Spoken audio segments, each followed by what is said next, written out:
Greetings, my colony members. Beneath the calm river's surface lies more than just water. It's the edge of opportunity for our colony. A dense lily fortress offers nectar for sustenance, safety from land predators, and even prey drawn to its blooms. But every reward in Arthronia comes with a challenge. This outpost floats in dangerous territory, and the shadow of a colossal threat looms nearby. Will our colony rise to claim this haven, or will the dangers beneath the leaves prove too great? As you walk along the riverbank, your attention is drawn to an extraordinary plant floating serenely on the river's surface. This is Nymphaea proliferans, also known as the Hydranea lily, a botanical marvel of the waterways. The name itself is steeped in meaning. Nymphaea, derived from nymph, evokes the mystique of aquatic environments and water spirits of ancient mythology. Proliferans comes from Latin, meaning abundant or prolific, a nod to the plant's remarkable ability to reproduce rapidly and spread widely. With floating leaves stretching up to 2 meters in diameter and blossoms reaching an impressive 50 centimeters across, the Hydranea lily commands attention.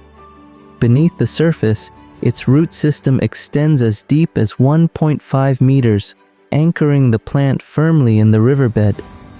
The floating pads are vast, circular, and coated in a waxy layer that repels water and resists fungal growth. These leaves fan outwards, maximizing sunlight absorption. Their underside boasts a striking reddish-purple hue, complete with porous structures that facilitate oxygen exchange. Its flowers are a spectacle of vivid colors, designed to captivate pollinators. Thick, bulbous rhizomes store vital nutrients, enabling the plant to endure periods of stress or heavy grazing. Meanwhile, its fibrous roots, which stretch far and wide, ensure survival even in nutrient-poor waters by tapping into the sediment for sustenance. The seeds of the Hydranea lily are delicate wonders of nature.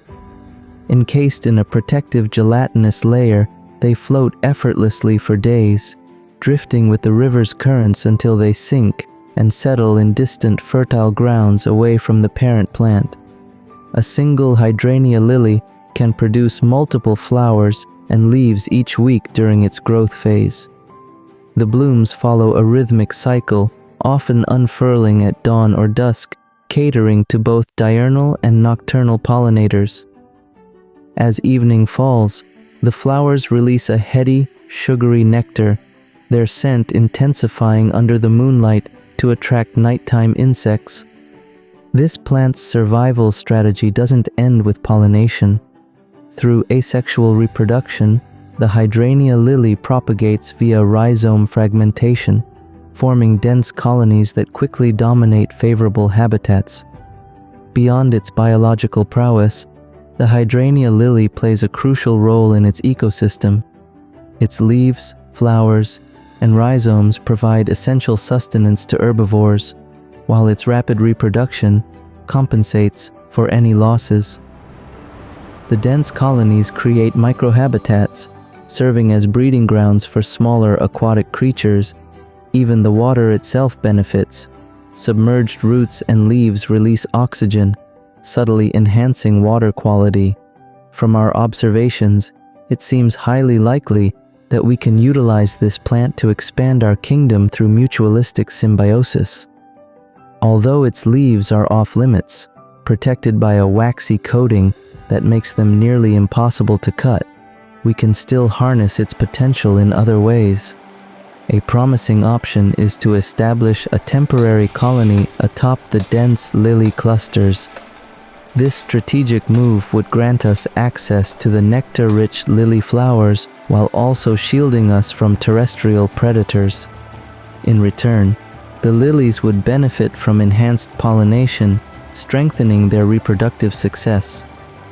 Being so close to the water also offers an additional advantage: easy access to hydration, a crucial resource for sustaining the colony. Moreover, The vibrant flowers of the lilies attract other creatures, potential prey that could provide the protein necessary to fuel the growth of our settlement. However, there's a downside. These plants are not only appealing to us, but also draw the attention of a truly colossal creature.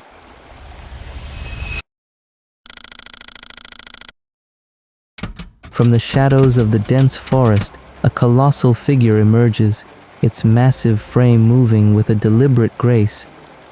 The creature, drawn to the Hydranea lily outpost we have claimed, is none other than the Bucororopus paludivegus, the giant marsh beetle. Its name, steeped in Latin origins, speaks of its formidable traits. Bucero refers to the horn-like structure adorning its head.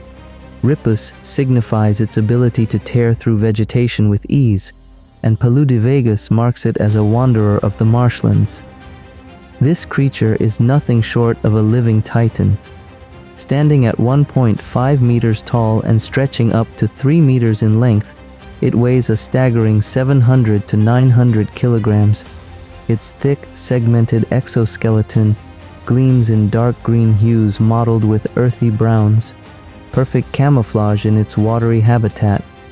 Crowning its head is a pair of curved branched horns, formidable tools it uses to clear dense vegetation and fend off threats.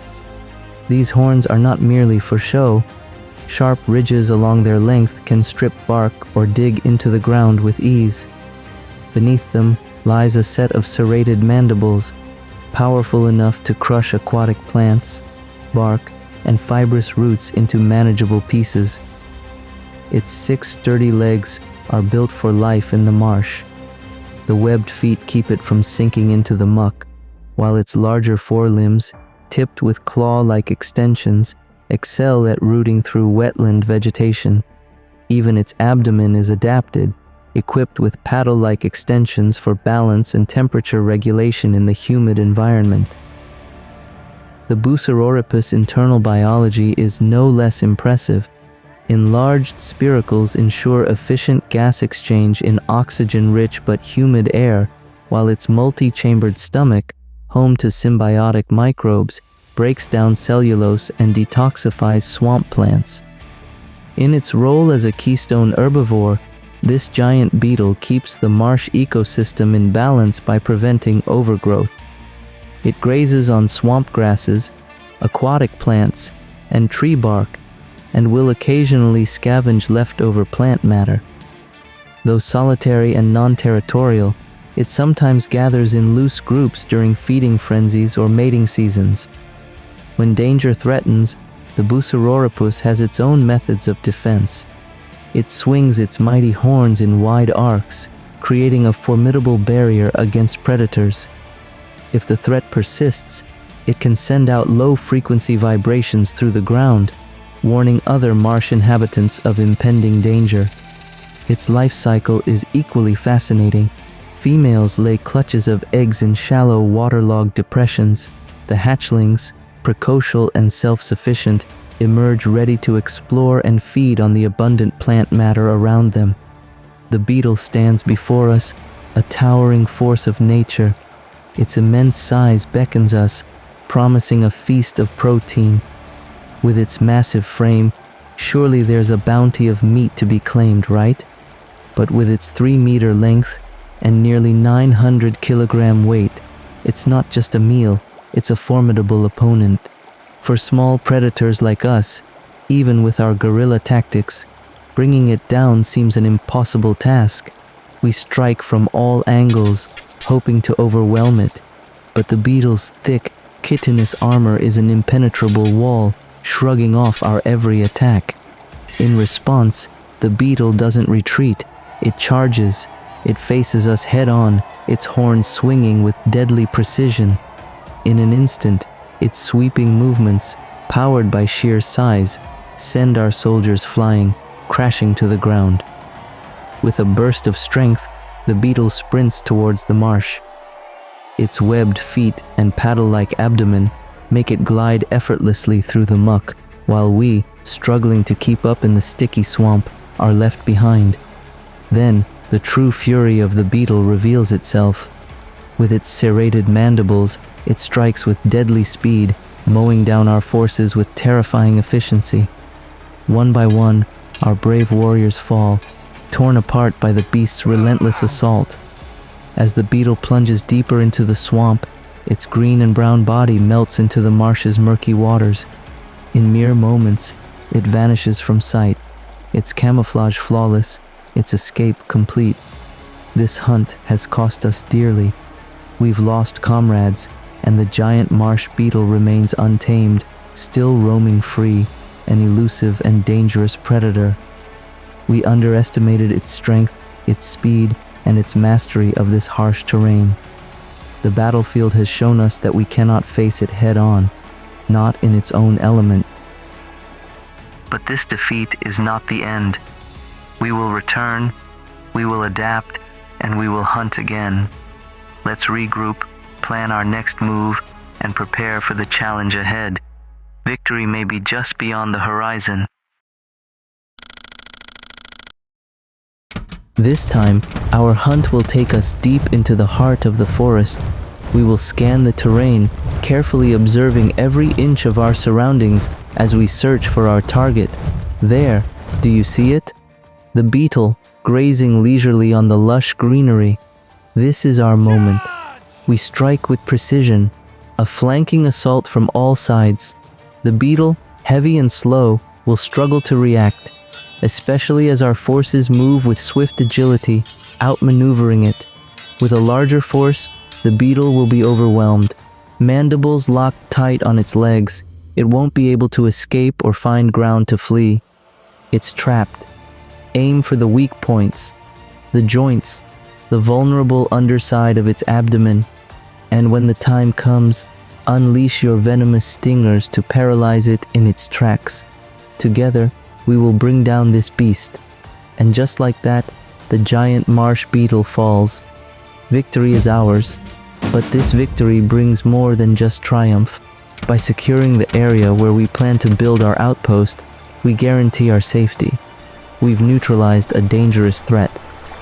Though the Hydranea lily's leaves are too tough for us to cut, the beetle's voracious appetite makes it an easy target for this plant.